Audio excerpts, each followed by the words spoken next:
एक नए वायरस ने दस्तक दे दी है। इसका नाम है monkey pox. This is concerning the alarm over monkeypox, which is emerging in many countries abroad. The disease is now raising alarm after marking an unusual outbreak in Europe. एक नई बीमारी, एक नया वायरस और एक नई मुसीबत पहले के कई वायरस की तरह ही जानवरों से इंसानों में आ चुकी है। एक ऐसी बीमारी जिसके फैलने के बारे में हमने इस चैनल पर कुछ महीने पहले ही प्रेडिक्शन कर दी थी, और वो बीमारी अब एक एक करके न सिर्फ लोगों को बीमार कर रही है बल्कि उनकी जान तक ले रही है। जी हाँ, मंकी पॉक्स वायरस का फैलना शुरू हो गया है और अब ऐसी उम्मीदें लगाई जा रही है कि इससे एक नई महामारी घोषित हो सकती है। पर समझने वाली बात यह है कि आखिर मंकी पॉक्स वायरस क्या बला है? क्या ये वाकई में एक नई पैंडेमिक की घंटी है और इससे हमें संभल कर रहना चाहिए, या ये जो अभी वायरस वेव चल रहा है, मतलब ऐसे दौर में जिसमें हमें तरह तरह के वायरस और डिजीज आए दिन देखने को सुनने को मिल रहे हैं, क्या ये उसका अंत है? तो आज हम इस मंकी पॉक्स वायरस का पोस्टमार्टम करने वाले हैं। हम इसको चीर फाड़ कर देखेंगे कि इसकी शुरुआत कैसे हुई और इसकी पूरी कहानी क्या है। तो चलो जानते हैं ये मंकी पॉक्स वायरस लोगों में कैसे स्प्रेड होता है। ये डेडली वायरस कितने लोगों को अब तक अपना शिकार बना चुका है। इस नए सो कॉल्ड महामारी का कहर किन किन देशों में देखने को मिला है, WHO की मंकी पॉक्स को लेकर क्या राय है, और आखिर मंदबुद्धि बालक ने किस वीडियो में ऐसी किसी खतरे का ऑलरेडी मेंशन कर रखा है। तो थोड़ा इंतजार करो, इन सब सवालों का जवाब देगा ये मंदबुद्धि बालक। देखो, हम मंकी पॉक्स के डिटेल में और इसकी हिस्ट्री में बाद में जाएंगे। पहले इसके करंट सिचुएशन को देख लेते हैं कि अभी इसके क्या अपडेट्स हैं और इसको लेकर दुनिया भर में क्या इंतजाम किए जा रहे हैं। तो वर्ल्ड हेल्थ ऑर्गेनाइजेशन ने वार्निंग दे दी है कि जानलेवा मंकी पॉक्स के मामले में तेजी से बढ़ोतरी हो रही है।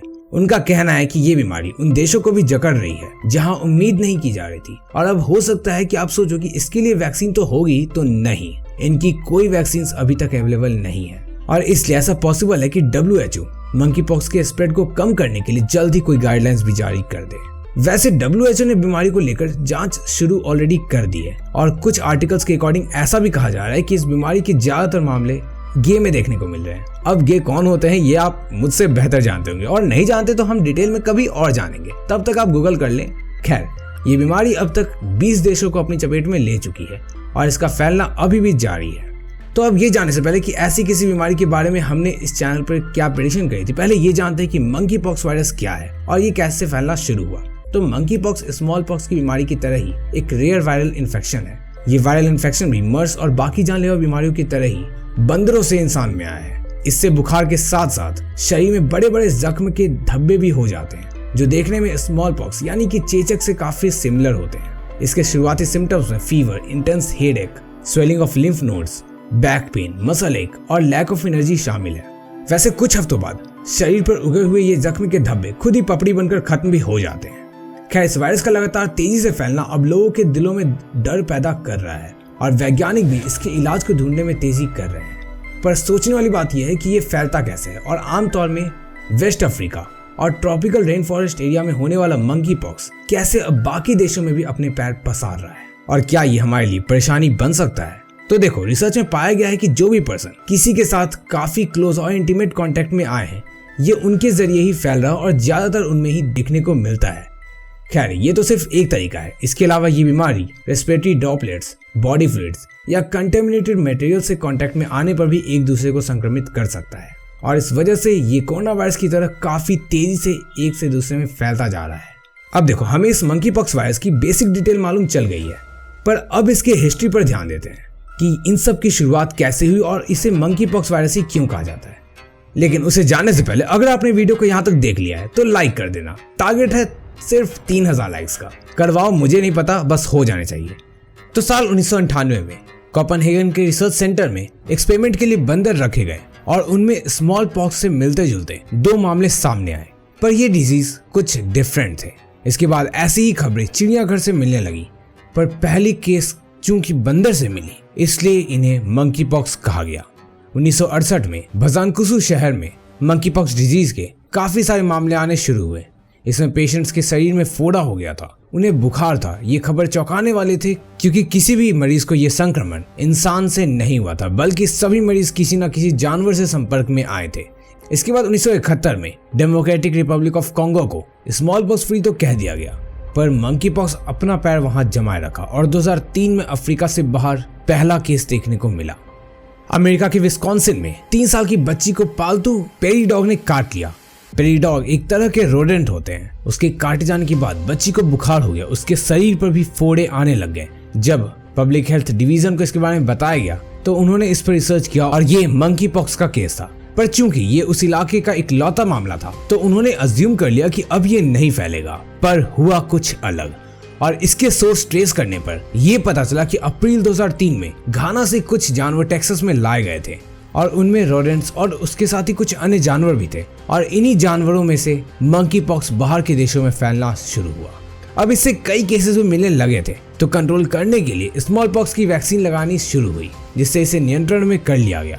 पर अब अगर आपके मन में ये सवाल है कि हमने इस चैनल पर इससे रिलेटेड पहले क्या बात की है, तो देखो 2 महीने पहले हमने यूएस के पेंसिल्वेनिया में बंदरों को एक्सपेरिमेंट के लिए ले जाते हुए ट्रक से भाग जाने की खबर के बारे में सुना था। अब देखो, I am not sure but there could be a possibility कि ये मंकी पॉक्स वायरस अफ्रीका से बाहर के देशों में उन भागे हुए बंदर की वजह से ही फैलना शुरू हुआ हो। और जैसा हमें पता है कि उन बंदरों को कुछ ज़ॉम्बी वायरस से रिलेटेड रिसर्च के लिए ले जाया जा रहा था और उनमें भी कुछ ऐसे ही वायरस थे, तो it could be a possibility कि उनसे ऐसा कुछ फैलना शुरू हुआ हो। वैसे देखो, ऐसा कुछ क्लेम नहीं है and it is not 100% sure, लेकिन ये एक पॉसिबिलिटी है जो कि हो सकती है। और वैसे अगर आपने वो वाली वीडियो देखी है तो आपको याद होगा कि एक वुमेन के उन्हीं भागे हुए बंदर के कांटेक्ट में आने पर उसमें इन्फेक्शन फैलने की खबर बहुत पहले ही मिल गई थी।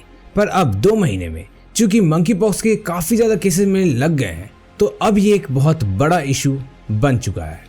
तो शॉर्ट एंड सिंपल हम कह सकते हैं कि बंदर से ऐसे किसी बीमारी के फैलने के बारे में हमने उस पुरानी वीडियो में बात करी थी और हमारा कहना बिल्कुल सही था। और हम देख ही सकते हैं किस तरह अब ये बीमारी सभी को इन्फेक्ट करते जा रही है। वैसे अब आप सोच रहे होंगे कि क्या मंदबुद्धि हमें इससे डरने की जरूरत है, तो अनफॉर्चुनेटली हाँ, आपको इससे डरने की जरूरत है क्योंकि वेस्ट अफ्रीका से बाहर ये वायरस के सबसे बड़े आउटब्रेक में से एक है। और एक्चुअली आपको डरने की भी नहीं बल्कि सतर्क होने की जरूरत है क्योंकि कोविड के केसेस में कमी आने से टूर एंड ट्रैवल सेक्टर काफी रैपिडली ग्रो हुई है और हम सब लोग काफी वायरस को लेकर लीनियंट भी हो गए हैं। तो अगर इसको लेकर टेस्टिंग और ट्रैकिंग नहीं की गई तो वाकई में दोबारा से हमें एक नई महामारी देखने को मिल सकती है। वैसे आपकी जानकारी के लिए बता दूं कि जहां कोरोना से जितने लोग संक्रमित होते थे उसमें सिर्फ 3% लोगों की जान जाती थी, यहाँ यह आंकड़ा बढ़कर 10% के करीब है, जो कि अपने आप में काफी डराने वाली बात है। खैर, रिसेंटली यूनियन हेल्थ मिनिस्ट्री ने national centre for disease control and Indian council of medical research को भी इस आउटब्रेक पर कड़ी नजर रखने को कहा है। ये वैसी ऑर्गेनाइजेशंस हैं जो ऐसी डिजीज वायरस को लेकर काफी सतर्क होती हैं और उन्हें मॉनिटर करती रहती हैं। तो बस अभी तो ये शुरुआत है एंड आई होप कि इस तरह से ज़ॉम्बी वायरस फैलना शुरू ना हो जाए, पर अगर ऐसा होता है तो फिर बस हमारी प्रिपरेशन ही हमें बचा सकती है। अब देखो, मैंने ज़ॉम्बी एपोकलिप्स में या इन जैसी कैटास्ट्रॉफी में सर्वाइव करने से लेकर पूरी प्लेलिस्ट तैयार की हुई है, तो आप उन्हें लेफ्ट साइड पर क्लिक करके देख लेना। और अगर आपको उन 5 वजहों के बारे में जानना है जिससे डेफिनेटली ज़ॉम्बी एपोकलिप्स हो सकता है, तो राइट साइड पर क्लिक करके देख लेना। बाय।